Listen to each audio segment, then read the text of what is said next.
Oke ya, baik. Saya mau nanya dulu ke ini nih, ke Ustadz Nur Hadi nih terkait dengan ini ya, dengan apa? Dengan alasan nih mungkin ya, kan anaknya di pesantren jauh ya, tinggalnya di Bandar Lampung gitu ya, tapi sekolah pesantrennya itu anaknya itu di Jawa Tengah nih. Sebenarnya apa sih yang mendasari dari kenapa kemudian menyekolahkan anaknya itu di pesantren gitu ya? Silakan saat boleh dijelaskan nih dalam 2-3 menit mungkin. Baik, Assalamualaikum warahmatullahi wabarakatuh. Terima Waalaikumsalam kasih warahmatullahi sebetulnya wabarakatuh. yang Hinal Kiram, Ustaz Dr. Misno dan juga Ustaz Dr. Ilham. Materi pada hari ini luar biasa sekali terkait dengan pengelolaan sekolah lah. Kalau saya simpulkan di sini, bagaimana menjadikan sekolah itu uh, tidak kolot-kolot amat, tapi juga tidak modern dengan meninggalkan kolodiah gitu ya. Tapi bagaimana mengawinkan antara tadi salafiyah yang mungkin zaman jadul gitu dengan era modern. Dan sangat jelas sekali tadi saya sempat WA mana ideal, yang ideal ini yang seperti mana sekolah gitu ya, tapi sudah terjawab ya. Sudah terjawab, luar biasa. Sebenarnya saya ingin sharing saja terkait dengan kalau tadi pertanyaannya kenapa saya menyekolahkan anaknya jauh-jauh di pondok pesantren gitu ya. Yang jelas kalau orang tua semua ingin mendapatkan pendidikan anaknya itu yang terbaik, itu intinya. Yang terbaik itu dalam artian ya akhlaknya, ya ya agamanya, ya dunianya, gitulah. Dua-duanya ya, ya agamanya, ya dunianya. Dan itu adalah pilihan. Gitu. Di mana kita menerapkan mungkin persepsi orang tua akan berbeda-beda dan tujuannya titik yang dituju pesantren itu pasti juga sudah punya orientasi tersendiri kenapa di sana dan lain sebagainya. Pasti semua orang tua itu punya alasan tersendiri mengapa anaknya sekolah. Tapi secara umum pasti setiap orang tua ingin mendapatkan pendidikan anak yang terbaik, yang lebih baik dari orang tuanya pada zaman orang tuanya sekolah gitu ya, anaknya ingin lebih daripada orang tuanya. Semua orang tua pasti seperti itu. Terlepas dari itu semua, jadi memang yang namanya sekolah yang saat ini pendidikan yang modern, yang kemudian memiliki kualitas yang unggul, ini pasti akan berimbang dengan biaya yang mahal, biaya yang mahal. Tapi lagi-lagi pasti orang tua akan mengukur kemampuannya, kemana anak kita mau disekolahkan, sudah tahu ini biayanya, oh kira-kira ini terukur dan bisa disekolahkan di situ, is okay gitu, tidak ada masalah gitu.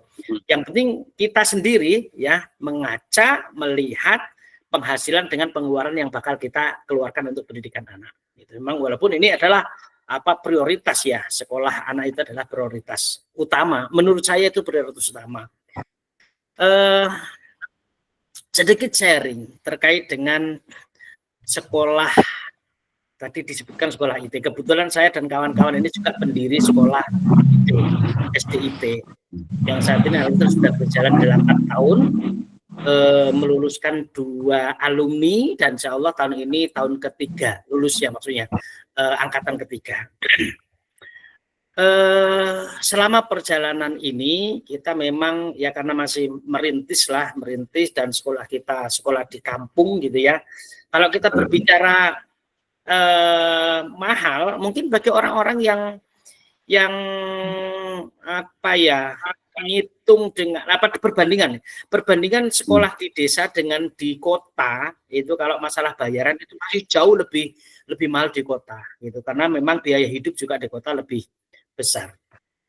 Kita yang ketika kita bandingkan sama-sama IT gitu ya, sama-sama IT kemudian di sekolah lain itu juga sama IT, tapi di kota dengan di desa itu pasti akan berbeda karena pangsa konsumen kita pun berbeda. Ini kalau berbicara masalah profit tadi ya, konsumen bahasanya gitu, konsumen orang tua maksudnya.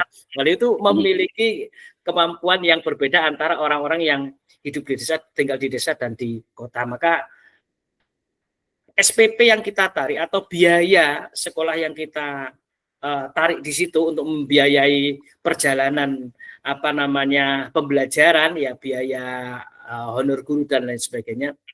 Kita bahkan melihat pangsa pasar yang kita nggak mungkin akan menarik lebih besar daripada yang hidup di kota. Walaupun sebenarnya bikin orang itu mampu, karena sebelumnya kita sudah survei bahwa ternyata di sini banyak ya orang tua yang menyekolahkan anaknya ke kota untuk mendapatkan sekolah yang lebih bagus. Maka apa salahnya kita mendirikan di sini, kemudian ayo kita tarik mereka supaya tidak jauh-jauh di kota, tapi dengan melihat kualitas kita yang juga tidak kalah dengan di kota, kan gitu.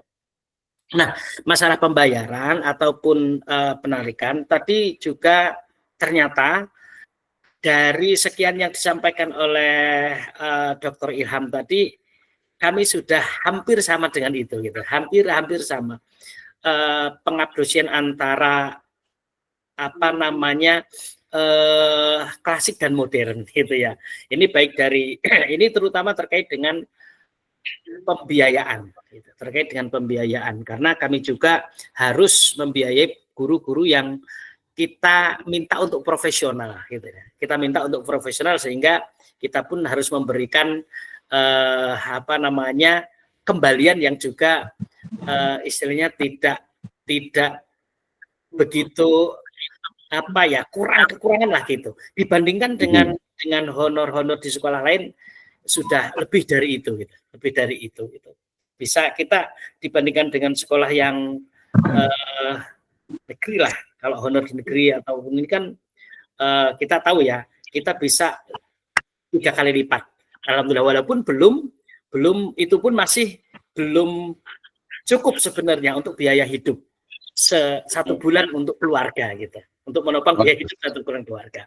Sampai-sampai kita kemarin mengadakan survei kepada guru-guru itu, apa maunya guru terhadap yayasan. Salah satunya adalah yang diminta oleh para guru itulah naikkan penghasilan sesuai dengan UMR. Ini PR bagi kami, gitu. Ini PR bagi kami. Ternyata memang, dan itu real karena ini kebutuhan, gitu ya. Ini kebutuhan hidup, tidak bisa dipungkiri. Walaupun kami belum bisa memenuhi apa yang diminta mereka, tapi ke depan orientasi kami harus bisa, gitu. Harus bisa dengan hitung-hitungan yang sedemikian rupa, dengan tidak memberatkan para wali murid. Kemudian tadi juga ada subsidi silang. Kami juga sudah melakukan itu. Ada siswa yang benar-benar kita free-kan, gitu. Kita free, tidak bayar sama sekali. Ada juga siswa yang bayarnya 50%. Gitu. Artinya ada tiga cara kita membayar. Ada yang full, ada yang 50%, ada yang free sama sekali. Nah, 50% pun ini dibagi dua. 50% uang pangkal, gitu, dengan SPP tetap. Tetapi ada juga 50% yang SPP juga 50%. Gitu. Kita melihat kemampuan orang tua. Jadi bagaimana belajar itu. Artinya bahwa kita tidak semerta-merta ini adalah profit income, gitu. Akan tetapi juga tetap melihat nilai-nilai dakwah itu tadi. Jadi, karena orientasi kita waktu itu mendirikan sekolah itu adalah orientasinya dakwah, gitu. Dakwah Islam supaya dengan melihat mirisnya anak-anak SD yang pada waktu itu kok begini amat, gitu. Ternyata ketika, dan saya pernah menghadiri rapat guru, gitu ya, ini luar biasa perlakuan guru-guru kami terhadap anak-anak siswa itu terhadap itu luar biasa, sampai hubungan dengan orang tua di rumahnya pun tetap dipantau oleh para guru itu, komunikasi dengan orang tuanya, komunikasi dengan anaknya, bagaimana anaknya ketika di sekolah dan ketika di rumah pun masih tetap dikomunikasikan. Nah, ini adalah upaya kita untuk tetap menjaga kualitas baik secara moralitasnya ataupun mungkin pendidikan yang lainnya. Bagaimana ketika di rumah sholat atau tidak anak ini, bagaimana sholatnya dipaksa atau harus setiap hari diingatkan, itu tetap dalam pantauan para ustadz-ustadz kami. Jadi akan berbeda dengan sekolah-sekolah yang lain lah, yang jelas gitu, dengan upaya dengan tidak memberatkan secara ekonomi bagi orang tuanya, tapi tetap kita menjaga kualitas, gitu.